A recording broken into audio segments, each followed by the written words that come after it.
What's going on, guys? Welcome back to Game Time Discussions. I'm Emery Cuzzy. I'm sitting here with Cameron Selby, and we're going to be going over this main slate and all the prime time and everything. So we're going to be getting into it here in a second. First off, though, we have to talk about this Bengals-Ravens game that went for 69 Oh, it was so fun. points, and Jamar Chase absolutely helping us out in our best ball teams and stuff like that. So it's super exciting to see him doing well.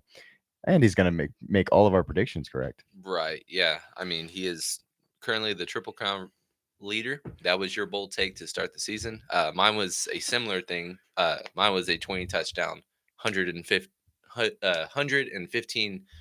yards receiving. Right. That has never been done before. He is currently under pace for the touchdowns, but if he's scoring 3 touchdown games like he did last night, then that can kind of add up with 7 games left on his schedule. But yeah, it was a really fun game. The biggest takeaway I have from that is that if they play a third time, Cincinnati's not losing. I really couldn't believe they lost that game. Both games were such bad beats of Yeah. missing field goal in overtime, long run by Derrick Henry, who was shut down all game. Then they have a chip shot to win it. Yeah. And then last night, down 14, there was no collapse. Baltimore just took it. Cincinnati took it right back. Baltimore took it. Cincinnati went right down to take it. Yeah. And then just didn't get the 2 point. Didn't get the 2 point. And had it. Is and what we it talked is. about this before the show. They had it. They didn't run the play. They called the timeout instead. They had Jamar Chase one-on-one out there. And at this point, you look at the schedule for Cincinnati, they are winning 6 of 7 minimum the rest of the season. Going to be 10-7 wild card team that nobody's going to want to play. So Pittsburgh, you're 6-2, maybe 7-2 today, depending on what you do against Washington off a bye. You better start winning some games once your hard part goes, because if you're the 4 seed or the Ravens are the 4 seed, I don't trust any. I don't want to play Baltimore. You don't want to play. I mean, I don't want to play Cincinnati at all in the playoffs if they make it. But yeah, it was such a fun game. Lineup wise, I went kind of broke even a little bit. You played less. I kind of fell for the Jermaine Burton kind of love towards the end, which was completely warranted. I'm not necessarily saying that I'm wrong for doing that because of the fact that he did play over 60%. He did have 5 targets. Yeah. They just were not. He missed. Insane. I mean, yeah, he got overthrown about, I think, twice. Exactly. Could have had a touchdown. I had Tanner Hudson instead. I stayed with my awesome. Tanner Hudson line, which was great. The $1 million line was such a line that's like, we could have built that because we were close. Basically, every line we played had Lamar, Burrow, and Chase. Yep. And the optimal line was Chase, the captain, both quarterbacks, Tanner Hudson, Rashad Bateman, who came on at the end, and then Chase Brown? Oh, Mark Andrews. Who we had in basically every line, all but one. Mm-hmm. So we had the 4. We just had to get the final 2 right, and that's the difference between just breaking even or doubling and $1 million. Shoot, we were right there. We were right there. Another takeaway: Kyle Hamilton hurt his ankle. Seems to be okay, not serious. So hopefully he comes back. And then let's get on to our picks for the week. We have. I want to talk about the chant going on the board. So it's crazy because, as you can tell if you've been following along, the ESPN guys are just absolutely kicking our shit in with the picks this year. Bowen has a 12-game lead on me, 11-game on you. Yeah, and we've been doing well, especially coming on at the end. And a couple of weeks in a row where, I'm putting in picks the following week and I'm transferring records over and it's like they have a game above. Yeah. And so sometimes it's like, oh, I calculated them incorrectly or, maybe they switched a pick. But there's 3 weeks in a row now where I go in the following week and their record is 1 above what I'm calculating. And I'm like, I'm not that bad at math. So something's going on fishy. So it's a pretty chalky week in terms of everybody's picks. There's not many. There's some lone wolves in there, and we'll get into that. But everybody's pretty much consensus for the most part, and so we're all going to be 10-3, 11-4 kind of thing. And if they are like 11-4, and I go in next week, and because of that they have 12 plus games, we'll have to send some angry letters. We'll talk about it. Getting into it though, Griffin and Texas Fleet Wash. Happy that y'all are in the chat. Good to see y'all. If anybody else has any questions, it looks like Griffin's going to ask some underdog questions here in a second. So we can answer those. Griffin did say he thought that the 2-point was the right move. We actually talked about that. I was hanging out with Griff last night, and he was saying he did a 3-pick based on our 2 props of the night, and a anytime touchdown from Mark Andrews. Oh wow, and it killed it. It then hit 3 for 3, but he quietly didn't say anything in the Discord. What? But shout out to Griff for tailing our 2 picks. We went 2-0 for our props of the night. So that was cool to see, and let's see if we can keep the ball rolling with our props of the week. Which it was kind of slim picking because it's wasn't many there, and then the ones that we had really jumped up, and I was dealing with some sickness, so I delayed the recording this week. But like, for example, I had Jonathan Taylor over 67.5. It went up to 84. Yeah, it was the next day. Well, then J.K. Dobbins, we were going to take I was the like under the on. under because they'd only hit it whatever. Went down 9 yards over my drive home. Yeah, before you. So I was like, oh, all right. Yeah, before you got to record. We're getting to it. So. Yeah, so Griffin said Swift for an anytime touchdown, Jefferson for an anytime touchdown, St. Brown for an anytime touchdown. My favorite, obviously, is Justin Jefferson. We'll get into him. Is it even money, though? That's what I'm interested in. I'm actually it's on underdog. Yeah. Justin Jefferson is one of our favorite plays of the day, so definitely thumbnail, baby. Think he's going to be a really good play today. So I'm not against that one. Yeah, it's even. So yeah, I do not mind that at all. Is Amon-Ra not even? Just wondering because I bet you it's plus a little bit. Yeah, but he's also caught a touchdown in 6 straight games. So he's the Christian McCaffrey of this year, 1.2x. Yeah, so that's pretty solid value. And then what about DeAndre Swift? Who is his last Swift one? is probably plus money, right? Like it might be even 1.1, 1.08. Okay. So how would you rank those 3? Jefferson, Amon-Ra, Swift, probably. I think that's pretty good. I think that's. But yeah, as a 3-pick, like that's pretty. Yeah, don't pretty hate solid that. 3 anytime touchdown prop. Good call outs for those. I might have to consider those with some last minute lines once we get off. Yep. So we did lose the Thursday night football slate. We both had Cincinnati winning, and as you can tell, we were very sad when they didn't get that 2-point conversion. Hey, but they almost had a bad beat because they were up 14 in the fourth quarter, and then we're trailing 7. But our spread pick, which we put in our top 5 of the week, at +6, they did cover at the very end. So at least we got a small victory with those that small competition that we're doing on the side over there. For sure. I know that there's a game on currently. I was gonna check the score on my phone. Yeah, here. We're in Germany, man. Because Dustin doesn't seem to be here. I texted him an angry text just to make sure he knew he needed to be here. But the Giants and the Panthers, which nobody really cares about unless you got somebody on your fantasy team, they're in Munich today. What a choice. Right now, as of starting the second quarter, it is 7-0 Carolina. 10. They just kicked a field goal. 10? Oh, okay. Just kicked a field goal. Yeah, I haven't updated. So, and Carolina was a 6.5-point dog as it opened going into the game. Right. 6.5. So they are currently upsetting the Giants. And everybody picked the Giants for this game. Everybody then picked Chicago against the Patriots. We're going to play a lot of Chicago defense today.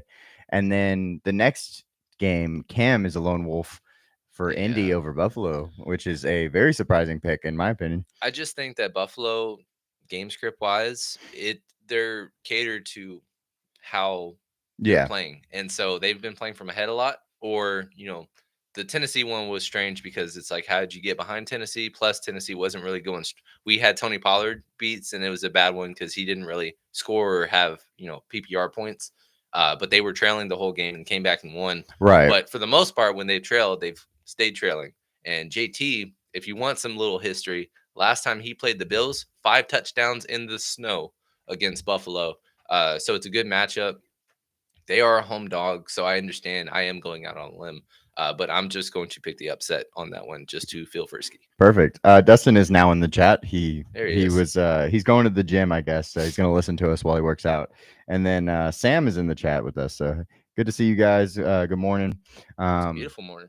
Absolutely. And then talking about the next game, the KC's across the board. We got Atlanta across the board, and we got San Francisco all the way across the board. It's kind of clean sweeps. We kind of know what these teams are.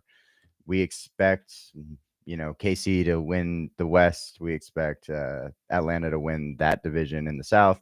And then San Francisco, that division's wide open right now, but they're playing the Buccaneers, who are really beat up at the wide receiver spot. So, and coming off a bye. Yeah. Game of the week is, if you're talking just a head-to-head matchup, Steelers Commanders. Mm-hmm. Commanders 7-2 going into it, and Steelers coming off a bye 6-2. It's pretty even down the middle. I think it's favored 4-2 in favor of Pittsburgh. Right. To me, it's a true pick 'em. Pittsburgh was actually a dog going into today, so I think it's a pretty good money line. I think we both picked that spread with our final five. So yeah. So yeah, it's an exciting game. That's probably the one I'm most forward to watching.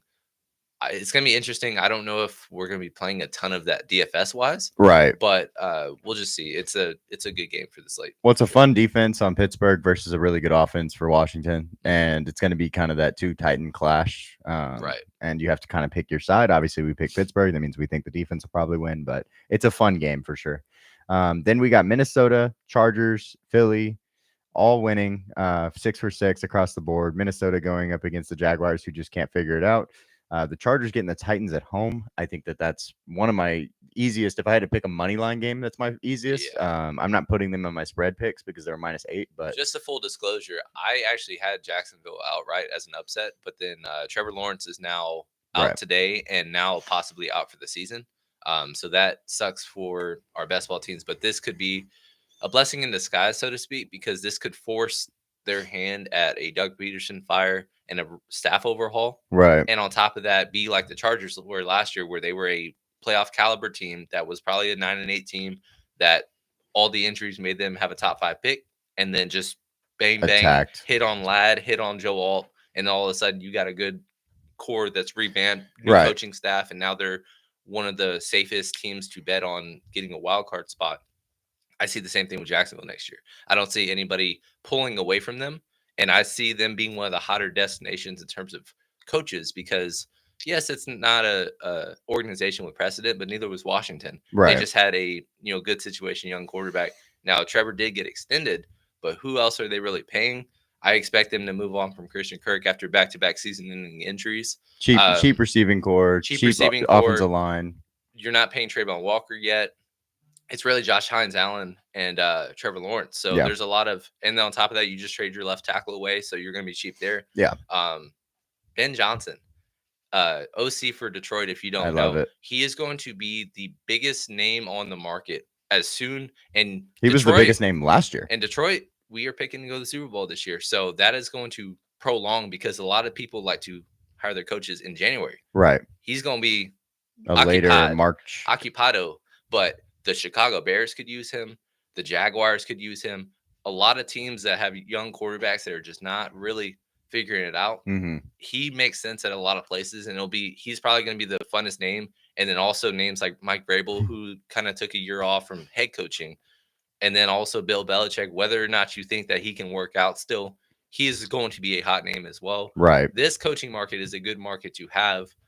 If you need a coaching change, teams like Jacksonville probably will. Mm-hmm. Dallas, if it just completely turns south after Dak's season-ending injury, probably a similar boat. But the problem with them is that they're not a sexy job because of the owner, and on top of that, you're paying everybody. So you're walking into I can't revamp my team like a Jacksonville would or a Chicago would. Yeah, fair. Florida State could use a coach too if anybody wants to know. 1-8, man. We're so bad.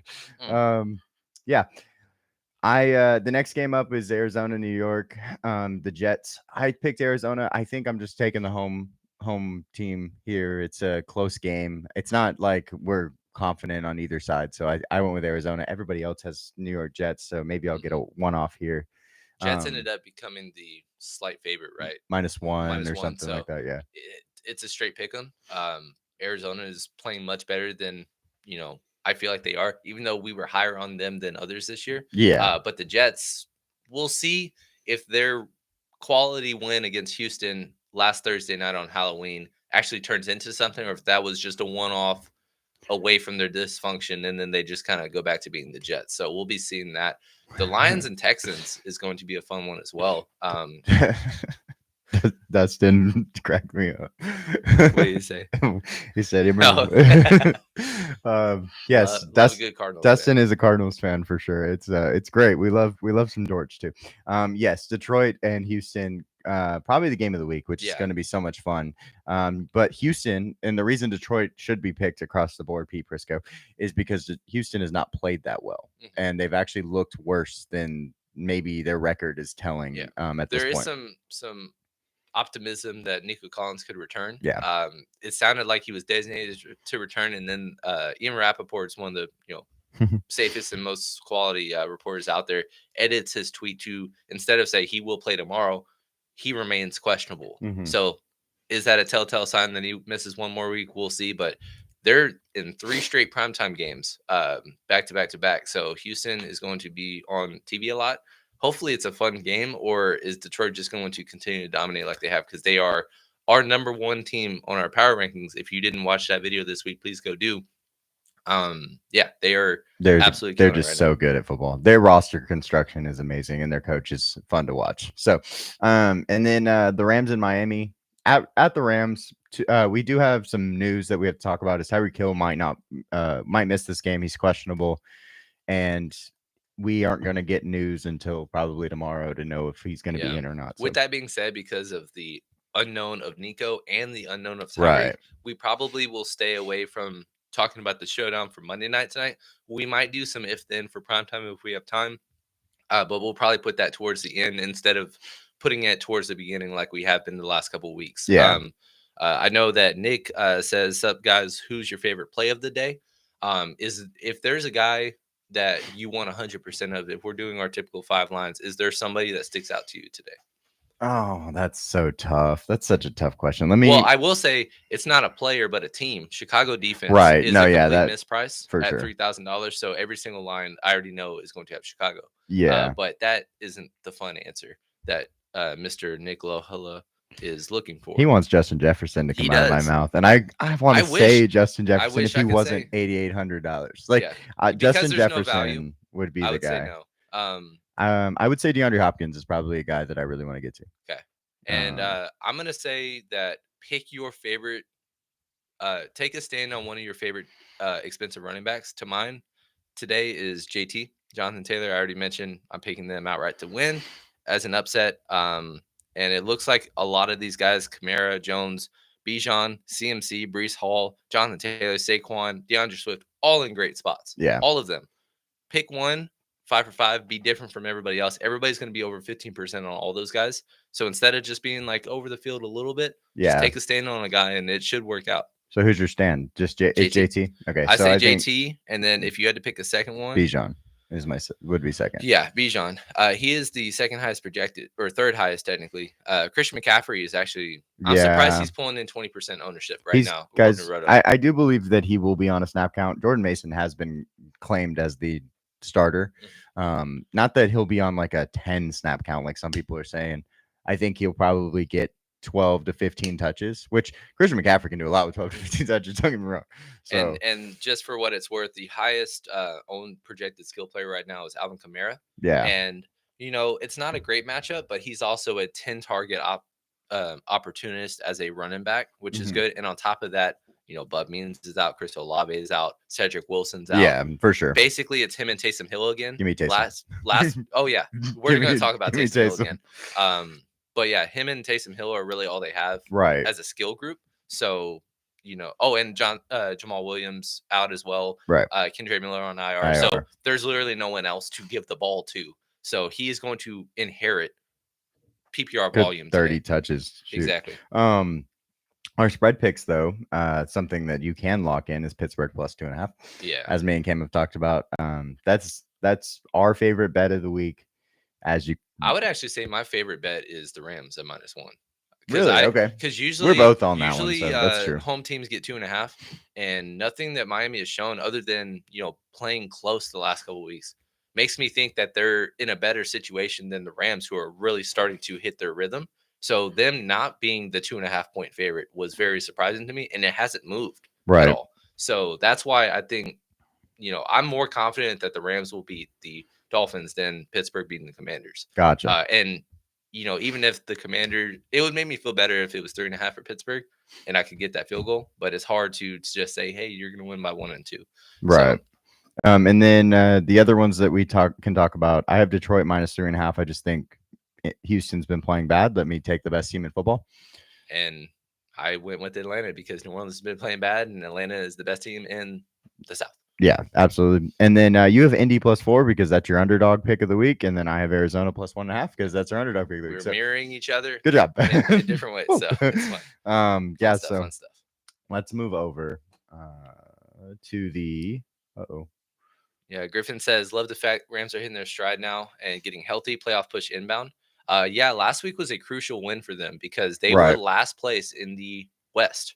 Seattle was in first place. Mm-hmm. After that overtime win, the Rams are, well, technically they're not in first place because they have already had their bye, but they're 4-4, 2 straight with a quality win.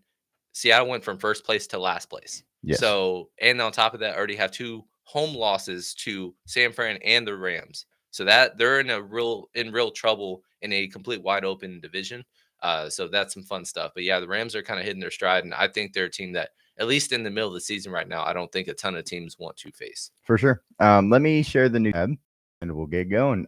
So we're going to talk about early only to start it off. Yeah, we kind of try to do these off slates in the early part of the morning because we're the only ones that play them.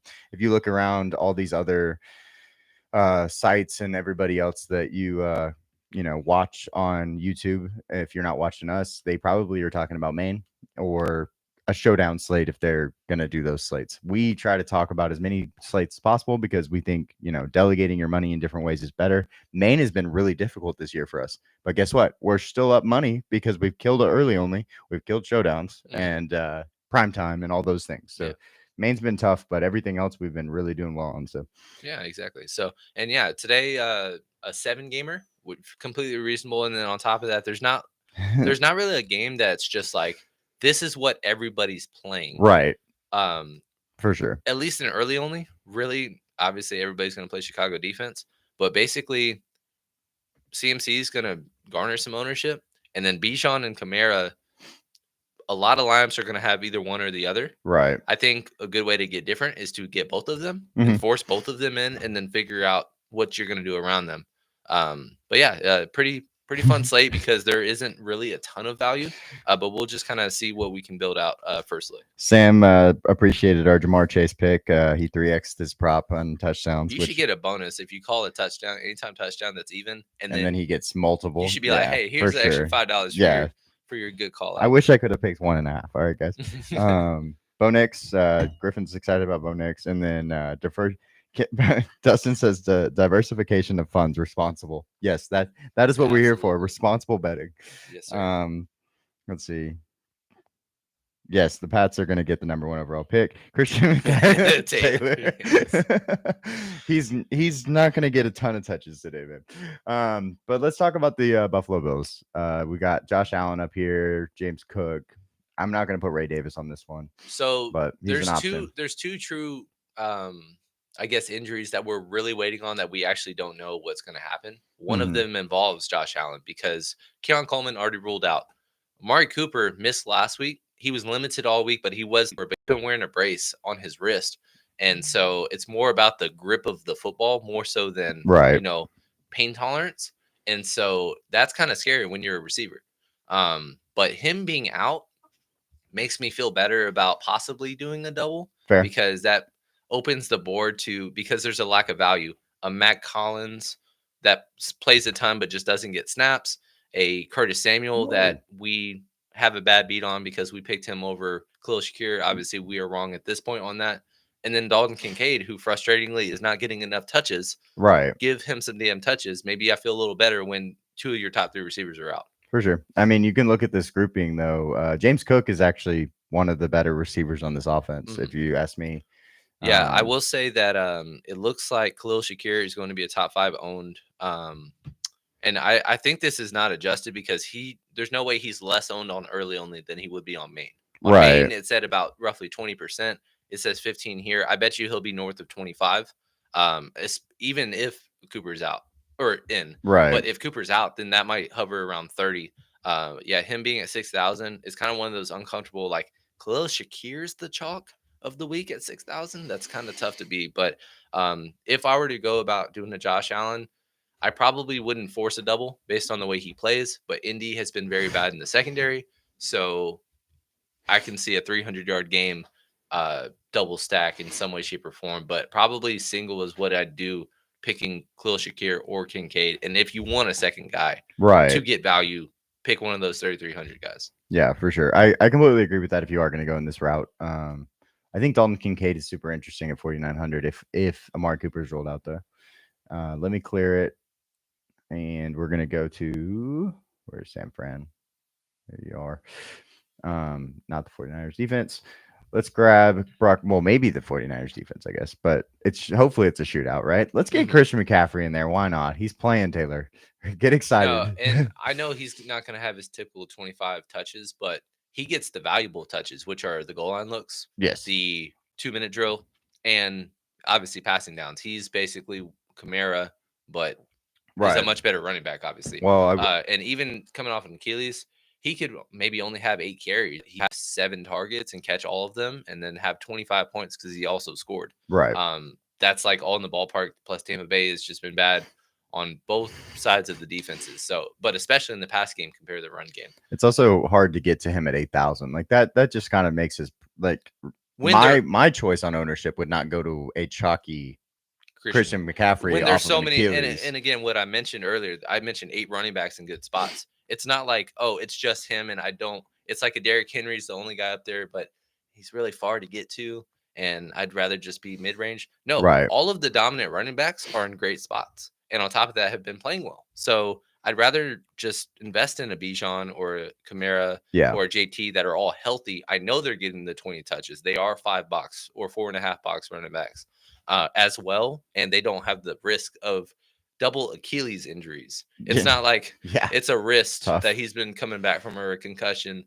It's Achilles, and you don't know. That's probably the scariest injury, because we've even seen hamstring injuries the week after. Oh, they're fine. Yeah. Like if Nico plays tonight, I'm completely fine playing him in showdowns, prime times, even though he's expensive, just because I know he's going to get immediately 9 targets on his 40% of his snaps. Exactly. And also like just kind of looking at it, like I want George Kittle a little bit, Ricky Pearsall, Deebo Samuel. It might become his is interesting because he is a true Q tag today, which we weren't expecting. He's the other news that we're waiting on, because even when we were doing this final breakdown right up on Friday show, it didn't seem like there was any possibility that he played, but they're like, he's a true game time decision. So coming off a bye, didn't expect that, but if he does sit, that really opens up a Juwan Jennings or a Ricky Pearsall.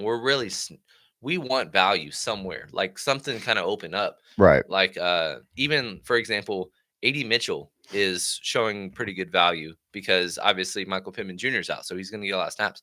It's very uncomfortable because he hasn't done anything statistically this year, but he has the quarterback more capable of doing that.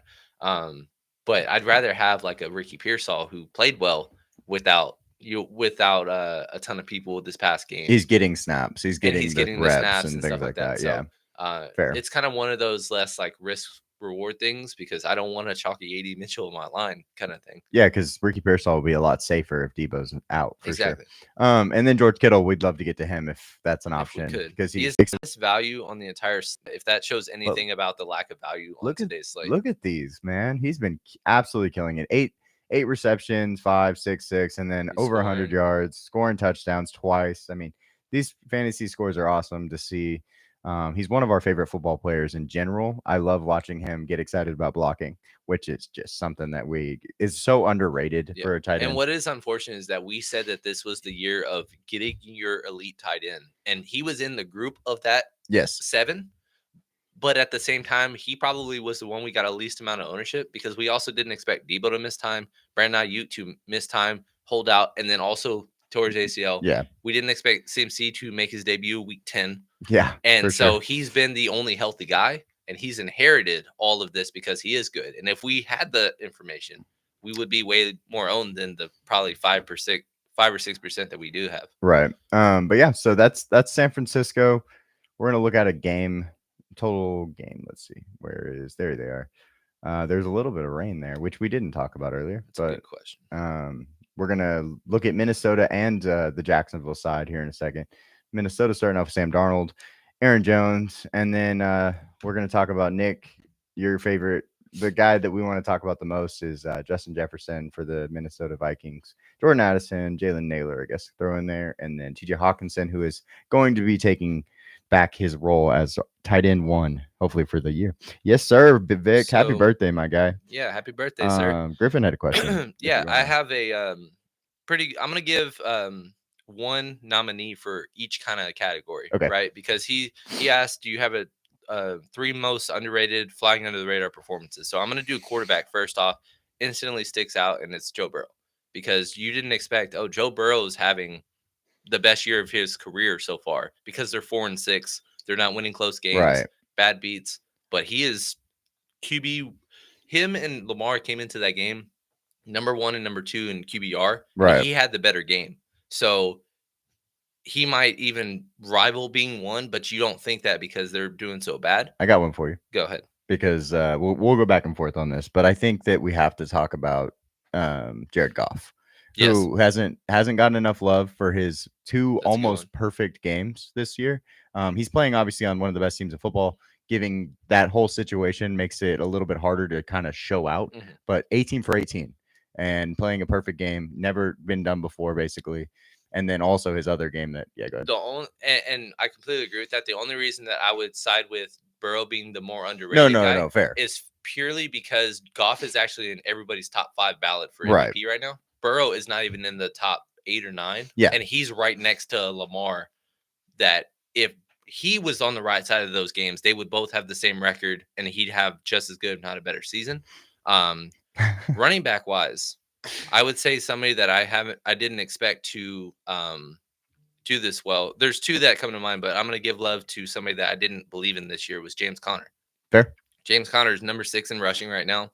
He has not gotten hurt. We drafted a ton of Trey Benson because we thought he would really continually just eat in over the season progressing, and that has not happened. So, and on top of that, Arizona's first place in the division. He is leading the team in yards, touchdowns, all that good stuff. So shout out to him, a Cardinal.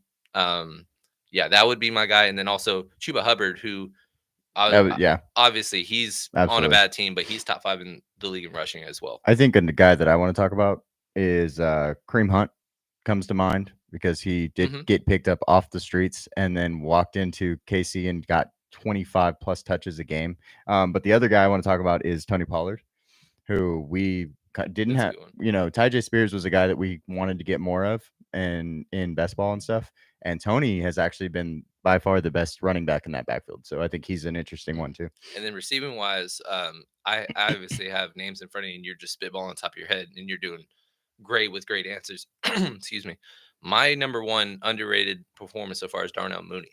Fair. He is absolutely. He is number 9 in the NFL in receiving yards. He has more than Drake London, and he has killed it. He's had multiple 20-plus point games. We drafted a decent amount of him as a wide receiver 5, and we expected, maybe hopefully you get me 3 or 4 games, but he's been a weekly flex play every week. And I bet you if you have ownership of Darnell Mooney, unless you're in a deep league, you're not clicking the start button on a routine basis. Right, for sure. So that's kind of one of the things is just nobody's really, you don't consider him a start if you have him, but he's still producing for you every week. And so, and his price is reflecting, because now it's just like, I can't get to you, but I know you're in a good spot kind of thing.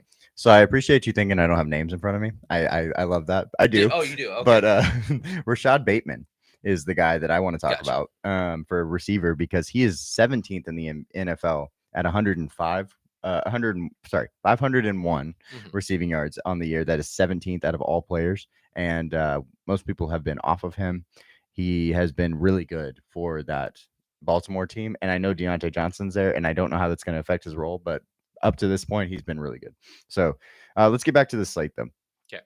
Sam Darnold is the Minnesota quarterback we're going to talk about. Aaron Jones is one of our favorite running backs on the week. He's a 4-box running back because he is not at home, but at the same time, he's going to run all over Jacksonville in my personal opinion. And then Justin Jefferson, man, he's just so good at football. He's just good at football, and he makes every quarterback better, as you can tell by this year with Sam Darnold. I think based on the lack of value today, I really would just side, if you're going to get exposure to Minnesota, which I highly recommend, we're going to have exposure to them, is that if you are doing this Sam Darnold stack, just single it up. because he's not going to pull that much ownership. He's actually, let me actually look that up because I didn't see his name. He's pulling 9% on an early only slate. Okay. Not a ton. And Justin Jefferson, because everybody's spinning up on running backs, he's actually 26% on early only, but he was less than 15 on main. He is 15.9 on main. Okay. So basically he's the only expensive receiver to spend up for. But I'd actually, if price doesn't matter and I'm just trying to force Minnesota in, I tried to get to him, and I'm probably going to be more than double the field, but it's going to be hard to just be like, let's go 80% because there's so many good running backs that we can't double up on. Well, in this game, Aaron Jones is one of those good running backs that if you're not playing, because I want to get a lot of Minnesota. If you're not playing Justin Jefferson, Sam Darnold, I think Aaron Jones is definitely one of the guys I want to get to, especially because he's at the lowest end of that top tier of running backs right now at 6,700 rather than the plus 7,000. Yeah, he's one of the better values for running backs. He's actually fourth as a value. He's fourth in ownership, but he's also the cheapest of the bunch other than DeAndre Swift. You can throw in Kareem Hunt if you want to as well in that category, but I would side with Aaron Jones over those two. Right. If you were just picking in the 6K range. But yeah, Minnesota, we're going to have a ton of today. Yep. Don't forget about TJ Hawkinson. He's going to have a great day today because I'm starting him in fantasy. But you're not going to start him in DFS though. I wouldn't say, right? We'll see. I mean, we'll see. Okay. Well, not with the price of freaking Taysom Hill. Like I can't do it. But 4,007%. Not okay. He's a running back playing tight end. Yeah. You consider him a minimum. So if there was any minimum price running back that you could guarantee that he was going to have 10 to 15 touches or opportunities today, you would be locking him into every line. Taysom Hill you is that guy. You get to do that in tight end. And he's the cheapest running back you could get at $4,000. So yeah, I completely agree with that. Looking at the Jacksonville side of it, Trevor Lawrence is out, like we talked about earlier. So Mac Jones is going to step in without any receivers at this point in his early. He's going to have a hard time. Let's just say that. But at the same time, you don't need that much at 4,400. We've talked about puke stacks before with a what was it? So I think Andy Dalton was 4,400 when we played him. Yeah, and it did not work out. Yeah, the first one. Yeah. No, the first one he was 5,000. Oh, okay. Yeah, that was before like the prices started getting weird for starting quarterbacks. But yeah, that was our first of our run, and then we kind of fell off. But we've been trying to get it back. We had one last week that did well, and we didn't play. And then obviously we played Gardner Minshew. Who got benched. He got benched Desmond because Ridder. Antonio Pierce just doesn't like him. Yeah, he just doesn't like him. It's fine though. Running backs though, we don't know what's going to happen. I really just don't think you should play either. No, it's just the uncomfortable. way you attack Minnesota is via the pass. They're second to last in the NFL against receivers at least. So good spot. If Mac Jones can throw for, if you have confidence he can throw for 200 yards and a touchdown, build some lines with him. But if you don't think he can get to that threshold, well, then play Minnesota's defense at less than 2% owned and just be off the chalk of Chicago. That's kind of how I view this game is just, if you don't believe, play Minnesota because they've been statistically scoring very well as a defense and nobody's playing them today against a backup quarterback. Or play some Jacksonville, correlate it with Minnesota, and then be happy about yourself. Absolutely. But yeah, I think that's all the quarterbacks we're going to talk about for this part of the slate. Do you want to build a quick line? Yeah, let's do that. Where do you want? Oh, maybe I should. And then for what it's worth, if you're talking Jacksonville and how you're getting different, this is early only ownership. Nobody's above 9% on the team. Yeah, Evan Ingram's 8.4. Parker Washington, because there's not much value, is 8.3. But Brian Thomas Jr., where the hell are you? I don't even see your name. He's 9.2 actually. I guess I just missed him. But yeah, there's not many people playing them. So if you did a double, Thomas, Evan Ingram, and Jones, nobody's doing that. It's cheap too. It's very cheap. Well, with of course the quarterback. I don't think Evan Ingram's actually that cheap. Yeah, he's 53. Yeah, so but there's good tight. I mean, on this 12 o'clock slate, there's George Kittle, who's the highest value on the slate. Travis Kelce, he's averaged 12 targets a game the last two and is finally becoming Kelce again. Cade Otton has been tight end one the last 3 weeks overall. I believe so. And then Evan Ingram, which it's wishful thinking to get there. So that you're going to be less owned because of that. And then Taysom Hill, I hope that there's more. No, I don't hope. But I expect there to be way more ownership than 7% on him on the early only, let alone the main. And he's the value tied in on the slate. And then Will Dissly apparently is getting some ownership as well. So Adam Schefter just reposted that Jalen McMillan is good to go today versus 49ers. So that's interesting. He's probably super cheap. So he's not as cheap as you want him to be. Really? He's 42. Fine, but Sterling Shepard had way more opportunities than him, and he is 41. They're basically the same projection. So actually, if you're looking at Tampa Bay receivers, 55. Let's see. McMillan is about 7%, and Shepard is about 10%. So kind of close. That probably rules out Trey Palmer to me. Right. But I don't think that really affects Cade Otton's ownership at all. But Cade Otton is still under 10% for some reason. Okay, so we'll play some Cade Otton if we get an opportunity because he's 5,500. And he just keeps getting targets. Yeah. Like he should have been. We said that a couple weeks ago. Before the injuries went down. Where do you want to go to start the line? What quarterback? I want to say Josh Allen because I feel very good about him having a strong day. And so how do you want to do it? I don't know yet. But I want to start like that. And then my question to you is that are we singling it with Dalton Kincaid or are we singling it with Khalil Shakir? Mind you, I think I'm more than willing to do double tight end on an early only slate because there are a lot of tight ends that I actually like in the 5,000 to 6,000 range. I just hate the Khalil Shakir ownership. Yeah. So let's do Dalton Kincaid. Okay. I think, if you want to go Khalil Shakir, it's very odd. If we need to create some value, we can force a Curtis Samuel or Matt Collins or something like that in there. Okay. You put Kyle Pitts for the record. That's weird. I did not mean to do that. Let's see. 49. Oh, I missed him by one. That's why. Okay. But it's a good matchup. And again, Dalton Kincaid, it's not a performance thing. It's a lack of it's a lack of opportunity thing. Right. So for sure. If you have 2 of your top 3 receivers out, hypothetically, if Amari's out, that makes me feel even better. Honestly, again, as a flex, 4,900, I think is a really strong play on top of that. And on top of that, with the ownership for Josh Allen, he's the highest owned quarterback. Well, Buffalo receiver outside of Khalil Shakir, I'm seeing Curtis Samuel at 1%. I'm seeing Matt Collins at 1%. Right. I'm seeing Dalton Kincaid at 7.9. Okay. So reasonable. Really reasonable to. I don't think many people are doing Josh Allen out without Khalil Shakir today. So that's my version of getting different with this build. Can someone give us an update on the game, please? The New York Giants, Carolina Panthers game. Who's getting closer to that top 3 pick? Yeah, right. Next game, I want to get Minnesota. No matter what, I'm going to get Minnesota in this game or in this build. So, would you want to go? There's only 2 guys I really want to. Which one would you like to go with? Was really the question. You want the running back or you want the receiver? I pessimistically don't think we can get Justin Jefferson with Josh Allen. We can try, but I think we will fail. We'll see. But yeah, let's go Aaron Jones, 67. Let's do a bring back of Parker Washington. Okay. Make it cheap. He is 39. Okay.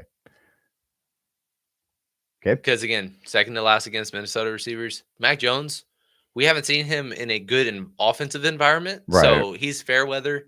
And on top of that, actually has a much better receiving core than he last saw. So maybe he just comes in and he's a Jameis Winston-esque player. Well, who knows? So that's why I like him today. I'm going to force you to play one Mac Jones line out of 5 just to be way over the field. But now we got 5,400 remainder. I know you did say D-Hop. Yeah. A lot. He's 53. These prices obviously came out before his big Monday night game. It's not a great matchup. No. For the record, it is not a great matchup. And that's why I was really curious about what his ownership would be. Him being 19% on early, that is a lot. But there's not much to work with at receiver today. He's at 19%. Also, he's at 18.3% on main, which is higher than I expected. And again, early only, I don't know how accurate these are because, like I said, Khalil Shakir was less owned on the early than the main when I looked. So, well, that kind of hurts my stance though to be that highly owned. I will say that on the other side of it, Kareem Hunt is a $5 running back in this game, so you could also go that way. A value receiver I want to throw out there, Demario Douglas. Well, that'll make birthday boy Vic and Griffin happen. Being a Patriot, 3 of his last 4 games, he's had at least 9 targets. Very volatile. because it's not a great matchup because it's Chicago who's number one against, but he also plays in the slot. I don't expect him to just be shadowed by a Jalen Johnson or a Tyreek Stevenson or something of that nature. So again, it's not sexy, or 3 of the last 5, pardon me. But him being double digits in that, we're just sorely looking for value. I'm just spitballing kind of thing. Worth mentioning if we're trying to get some money. I think the same price Ricky Pearsall is much more comfortable for me. Even with Debo in, hypothetically, you would still say that? Okay. I think so. Because I don't want to play. Chicago's just so good at defense, man. They make me nervous. And that. Did you want to go with one of these guys? Oh, yes. And actually, I didn't expect Ricky Pearsall to be less owned. So let's just go with Ricky Pearsall. That's a good reason. Kate Otten, throw him. Flex. No. Okay. So do you want to spend up anywhere? Well, let's see. What are we aiming for? Go to the flex real quick and like the high 6s, low 7s. Like who's somebody that we're trying to jam in as the last big guy? Kareem Hunt. I mean, we can go all the way to if we wanted to stack. We could go all the way to like the high 7s if we wanted to. I know Bijan is what you mentioned earlier. That leaves us with about 42, and we can try to figure it out. Well, yeah, this is the cheap Tampa Bay receiver. Yeah, it'd just be a complete ugly receiver group, but just kind of be ridden by our quarterback and running backs. Yeah, and then you just pick whichever one you like the most. Or it could be a balanced thing where we just go mid-tier tight end and then have like enough for, I think we had enough for D-Hop in that build. Like if we went K-Dot and D-Hop, for example, I think that could fit if you wanted to go that route. Without Josh Allen unstacked? Without him. No, I'm saying as a flex. Like a double tight end. Oh, I see. Like if you went K-Dot in the flex and then D-Hop. I see. If you were more comfortable with that pair. Gotcha. Compared to Bijan and insert Tampa receiver. But Tampa receiver also will correlate from Ricky Pearsall, which is the highest total on today's board. So if I just threw that guy in there, you can see that this correlates. You get Buffalo, Indy correlation. You get Minnesota, Jacksonville correlation. And then you get the best running back possibly on the whole slate. So I actually really like this. We did not play Taysom Hill. That will happen. So okay. Well, we can't do it in this line unless we switched up to receiver. But it's okay. It's okay. And then another guy we didn't mention, Austin Eckler. That's true. 5,800. His price went down. Bijan Robinson. I'm sorry. Brian Robinson. Yeah, Brian Robinson is out. And it's not a great matchup against Pittsburgh, but he's a PPR guy. That was the same kind of bad beat that we had with Chase Brown, where we didn't pick him in our showdown slates because it wasn't a match. We also didn't expect 12 targets. He's a guy capable of getting targets and additional. You saw last week 4-41 where he did punch one, but only 15 touches, but he gets 17 points. They're at home favorite, and not really much competition for touches. He's like a 4.8 box running back because he won't get 20 touches for sure, but he'll get the most. Mm-hmm. Not against that. I think that's a solid idea also. Because I think we're 100 short if we did something where we took out Bijan and we took out Aaron Jones, put in Austin Eckler, and then put in Justin Jefferson. I think it works. Yeah. Put in Justin Taysom Hill. Oh yes, absolutely. That's the line. Y'all saw it here first. Bang. Now we don't have to go triple ugly receiver. You get double tight end, but really 3 running backs or receiver, whatever you want to call them. You get the best defense. We don't double up on a lot of good running backs, but we pick one of our favorites that correlates.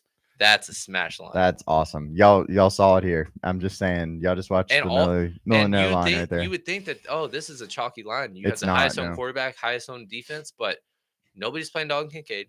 For some reason, nobody's playing Taysom. Nobody also plays double tight end. Justin Jefferson, sure, highest owned expensive guy. Well, you got 2 under 10% in Washington and Pearsall. And then Eckler, let me look at his ownership real quick. 12%. I'll take that. That's nice. That's nice a nice line. Yeah. Take a screenshot, everybody. There it is. That's the line that'll win a bunch of money. That's probably a cash build for us. Unless you wanted to go with the Khalil Shakir, you could do that, but then you'd lose the opportunity to get Justin Jefferson in the line. Just saying. If this hits, we're going to Disneyland. Yes, we will make a corny video of us talking about going to Disneyland. Yes, we will. Wow. I'm excited about it. And everything. Oh, yeah. Daniel Jones intercepted, so they didn't score. Yeah. I was really scared because if you did look in our Discord, I did a very early 6-pick that included Tyrone Tracy, total yards at 90 or 89.5. He had 0 yards through a quarter and a half, and now he has 40. So I feel I can breathe a little bit. He's 40? He has 40 now. What is it, rushing? Yeah, it's all rushing. But good, because I have his rushing prop. Good, so. good. Well, he was 2 for 0 earlier, and so I feel better. I didn't send that because I forgot that this was an 8:00 game. Mm-hmm. So my bad, everybody in Discord. But yes, this line is awesome. So we should definitely everybody go and reserve. I think early on, funds. All of a sudden we're playing multiple lines, but that is one for sure that we're playing. Yes, and then the second, like both of the ones that we were debating between one or the other of those two builds, I like both of those. Yeah, but also we haven't even built with another quarterback, so. We can if you want to, or we can just move on. What do you want to do? Well, since this actually has the bulk of our quarterbacks that are going to be on main, I'd like to build one more. It's not going to be Mac Jones. Listen. All right, we'll build a Mac Jones line, because the only reason I'll build a Mac Jones line is because Justin Herbert is not in this slate. Okay. But we're not, and it could be a real quick thing just to. I just want to see. I want a visual. Which wide receivers? Obviously, you want Brian. And let me take. Do you want the double? Yeah, I think so. With them, that's totally fine. Minnesota, which running back, wide receiver? I want to try to get to Justin again. I love it.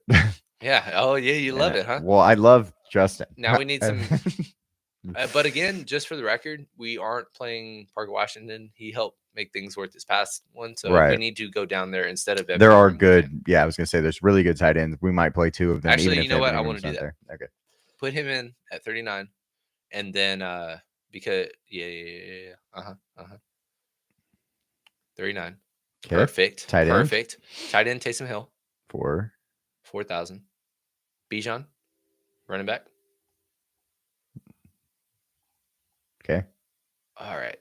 How about uncomfortable? I want to get another big running back. Oh, okay. So which one are you siding with? So if it was JT, that leaves us 4,100 left. That's Sterling Shepard territory. Yeah. If you wanted, I'd rather. Can you do? I wanted to get Austin Eckler like Kareem Hunt or something, but it's not gonna happen. Yeah, if the mid 5K range is kind of weird today. It's not great. We don't have any Buffalo. For the record. Yeah. If we wanted to go, that guy, Kincaid and Hunt, or that wouldn't be awful. That's an option. Not my favorite. Go up to JT. Okay. It's 41. Sterling Shepard. Sterling Shepard or Parker Watt. No, we already have him. Yeah, it would be Sterling Shepard there. No Buffalo though. Or if you wanted, not even if you. Well, no. If you wanted to. You could go and you want to CMC look and you want to find a way to get him going to CMC and then to AD Mitchell as the cheap flex guy. I'm not saying that's a confident build. We're not going to do that. But no, look at this. But that's a way to look at this build for a second. Bijan, McCaffrey, Justin Jefferson. Yeah. Holy crap. Taysom Hill. Yeah. Taysom Hill. Yeah, absolutely. Yeah. He might as well be 8,000. That's how much I love him today. Yeah, he's gonna be. He was almost the thumbnail. Okay, but let's put a button on it though. I would say this and only this because of the correlation of our defense, and on top of that, one of our props of the week, DeAndre Swift instead of Kareem Hunt. Okay. And then that leaves enough for. It doesn't leave enough actually, because I was wanting to get D-Hop. Yeah, he's 53. We could change our defense. But no, we're not. I don't want to do that. We're not doing that. Can we go down from Bijan up to JT? Put JT back in and no. Oh, with Bijan. Okay. Bijan. Those are literally my 2 favorite running backs in the entire NFL. So that 4,100. makes me happier. And then put in Sterling Shepard. Okay, that's fine. I'm definitely with that. I think that the Kincaid, Kareem Hunt's also interesting if you wanted to go that direction though. But yeah, slash DeAndre Swift, because I don't really say I'm way more confident in Kareem Hunt than DeAndre Swift. Right, fair. But I just love the $5 aspect of it. He's going to get all the touches. Actually, the Bears are at exactly. DeAndre Swift is a $5 Let me compare the ownership real quick. So DeAndre Swift 15.6, Hunt 18.1. So the less owned guy is the guy that correlates. Yeah, that's fine. I'm cool with that. But yeah, let's go to afternoon so we can get our other one quarterback. Thank you for letting me do that. Singular quarterback. Thank you. Yeah, I feel good. I feel I can sleep. Let's see. Anything in the chat? Giants down 10-0 at halftime. Nothing's changed of our beat other than the fact that Malik Neighbors, which I really need to win today against a guy that has yet to appear in the chat, Mr. Steiger Morris. I need to win today, and Malik Neighbors is not Steiger Morris is not coming today. He is hungover. Yeah, he was in his what's it called? What was the outfit for Worst Fest? Yeah, if you're not from Texas or from the local area, every year around the fall, there's a thing in New Braunfels, Texas called Worst Fest. And it basically is like you dress up in German outfits and drink liters of beer. And tons of beer. Yeah, they come in pitchers. They come in pitchers. You buy them you in buy pitchers. The pitcher with the ticket, and it's a whole thing. I didn't go because I would have got back at 1. I ended up staying until 3 anyway, so that wasn't a good enough argument for me to not go. But I would have felt way worse than I do now. That's absolutely fair. Lederhosen. Thank you. Yeah. Thank you. Yes. Yes, you were. I know. Yeah. Dustin was in his I helped Steiger because he didn't like his hat and his boots, but he wanted some redneck to it. So I helped him cut off his sleeves and he wore his cowboy hat with the feather. That a baby. Mm-hmm. I love that for him. I wish he was here to hang out with us. Gary is not in the chat either because he was also there. It's just they were enjoying themselves for sure. Let's put in Justin Herbert because that's, he's 5,200 guys. It's you know what prop that stuck out to me today when I was building that final line? I don't know if you looked in depth on what the 6 props were. Josh Palmer at 27.5 receiving yards. He hit that in 5 straight. He's not getting like 7-8 targets a game, but he's catching his targets. He's a deep ball threat. He can get that on one play. And on top of that, Tennessee has multiple starters missing from their secondary. Justin Herbert being 52, he's finally starting to throw more and get in a rhythm, statistically at least. And so I thought he was a flex play as a DFS, and you're not considering somebody a flex play on a DraftKings slate if you don't think that they can confidently hit 28 yards. Yeah. So for sure. That was one that kind of stuck out to me, like one of the later props that came up. That was not out all week. I would have noticed. It's not that expensive. Like you think about it. I mean, he had 70. He's only getting 4 or 5 targets, 38. But every game he's 20 yards to catch. Yeah, 45-yard longs and stuff. Yeah, I hate that. He could get it on one play. That doesn't mean if you play Justin Herbert lines, you have to play him. I'm just saying if he's 48 and he's in the pool, then that's a great prop. Yes, absolutely. Talking about Justin Herbert, who has been, and we kind of talked about in the other show of the week, but Justin Herbert was not he came off of an injury, plantar fasciitis. Wait, that's the right word, right? I believe so. Okay. Dustin can correct me if I'm wrong, because he is a PA. But he came off of an injury, and he had this new coach. He had this new team. He had this, whole new construction of how he was doing things. The first 4 games down. After those first 4 games and their bye, he has been so good, rock solid. 237 was his lowest in the last 4. 349 going for his highest. He's just been really good. He's the Justin Herbert we know. He just hasn't scored the touchdowns. Maybe today is the day he throws for 3 touchdowns instead of allowing J.K. Dobbins to score them all. I was a little perplexed because I now have the projected ownership from RotoWire on the afternoon slate, and I was perplexed on how high his ownership was. But then it's like it's only 3 games. That's why. There's only 6 quarterbacks to play. That's it. And really only 4 of them are getting any ownership. Obviously, Cooper Rush and Will Levis are starting.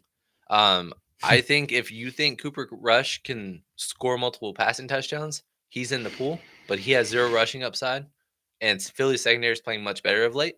So he's not really under consideration for me, but he's gaining less than 1% ownership. So leverage spot if you want to. I actually don't even think he'll be under or that low. I think he'll probably be around 5 or 6. But yeah, basically people are playing Hurts, people are playing Herbert, and then some people are playing Aaron Rodgers. Nobody's really playing Kyler, but it's kind of tough to play Kyler. He's being inconsistent. Offense, very inconsistent. And then also it's the Jets that are number one against receivers and the best team in general. I think it's a low scoring game in general, so I agree with you. Justin Herbert, though, has been great, and we're going to get a lot of him today, Cameron, because he's my puke stack that I want to get to. Now, when you say a lot, are we playing two lines with Justin? Well, what's his ownership? Let's see. I will tell you. Well, overall, yeah. What's his main ownership? 12.1. So you could get one line and be over the field, but I feel like two lines is probably the thing that makes me uncomfortable isn't him or his price. It's his just catchers. confidently stacking him and feeling good about it. Yeah, like look at this. So Lad McConkey had a game 2 weeks ago for 6 for 6 for 111 and 2 touchdowns, broke the slate, but at the same time, he has studs here too that aren't going to get you. You're not going to win $1 million with 11.4 at 5,900. Exactly. So I get that. Yeah, he was part of that weird week where Bo Nix was the chalkiest unstacked quarterback. Yeah, and it worked out. And then Lad was like, "Oh, there's no precedent, but he's chalky for some reason, so we're gonna stay away." And then he goes for his first 2-touchdown 100-yard game. So cool.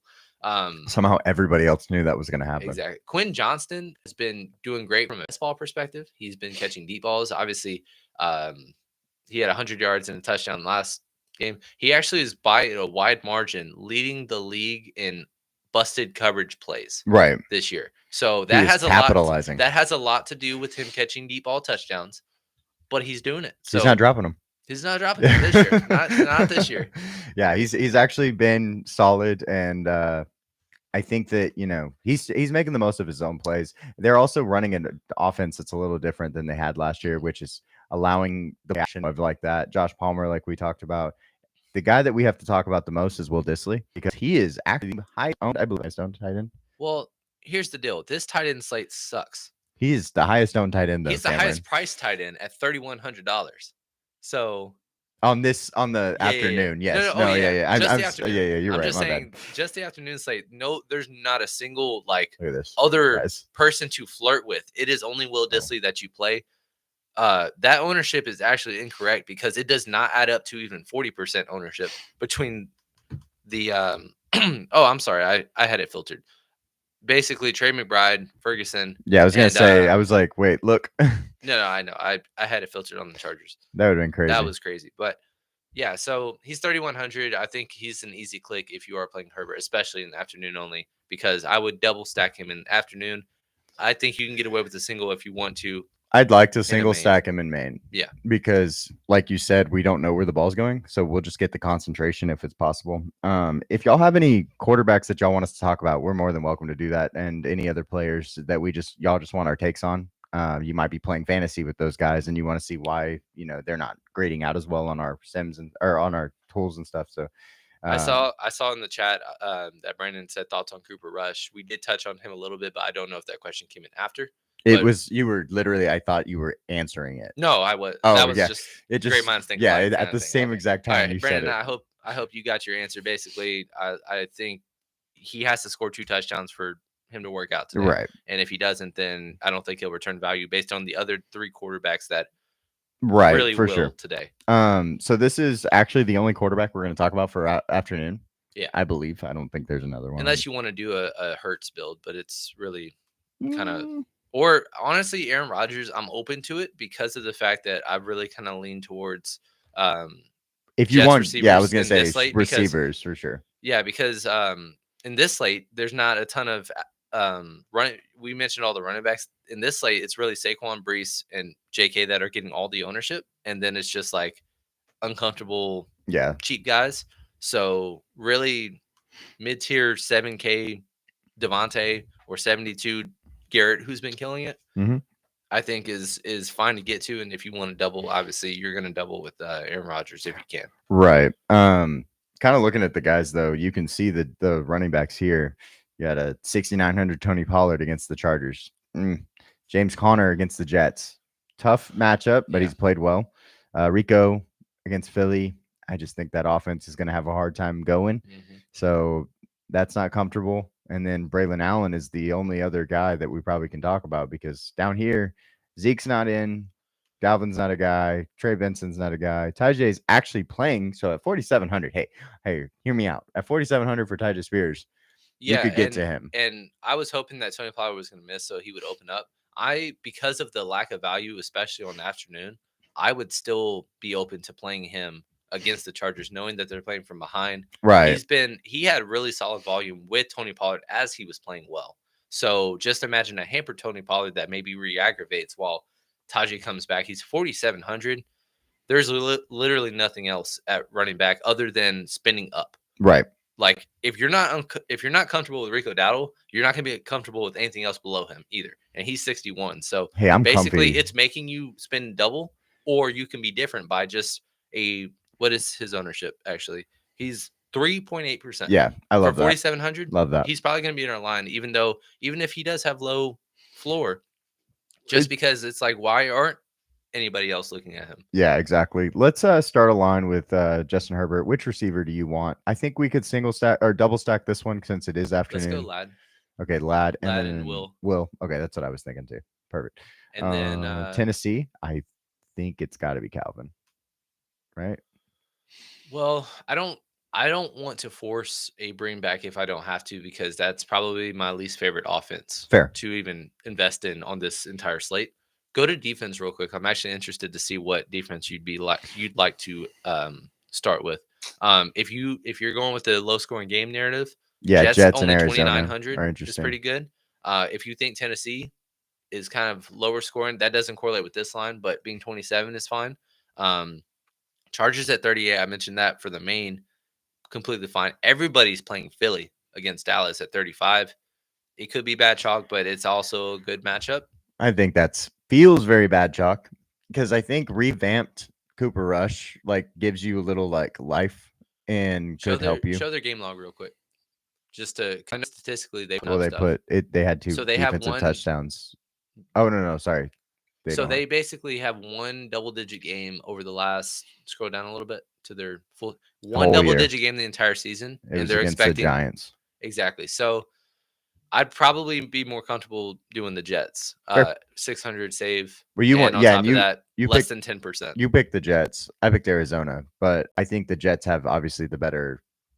They're the same exact price. But they'll get the better stats, in my opinion, for defensive points. And for what it's worth, Arizona is 0.2% owned today. So if you think the Jets go back to being the Jets, Arizona's been playing better than their talent, I guess, collection indicates. So completely fine. Basically, if you think that's lower scoring like Emery does, just pick whoever you think is going to win at the defense and be happy. Where do you want to go? Because running back is difficult. Well, running back, we have to do at least one expensive guy. We're also going to bring back with that's our bring back is Tajay. Yeah, I was going to say that might make it easier to not have to have two running backs. Yeah. Saquon's my preferred. Saquon over Brees? Yeah. He's 700 more, but I'm fine with that. I'm way more comfortable with him. Okay. Honestly, and then with JK, he doesn't really correlate, so we're kind of rooting against JK. Yes. So I don't want to force a triple of a Charger. Fair. Absolutely. All right. 66. That's actually more than I thought we would have. Yeah. Value wise, let me see what's sticking out cheap. Nothing. Really.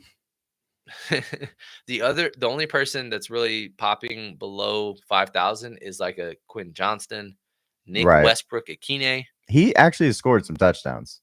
He scored, I want to say, in multiple. Shoot, he's got 4 touchdowns in a row. News to me. No, I only know that because he just randomly pops up on my screen. I'm like, he scored again. Yeah. What? How's Tyler Boyd been doing? I know he was injured. He's back this week. He's 3,500. I'm just spitballing for value here. Well, he's been okay. Okay. He's mean. Yeah. Okay. Okay. All right.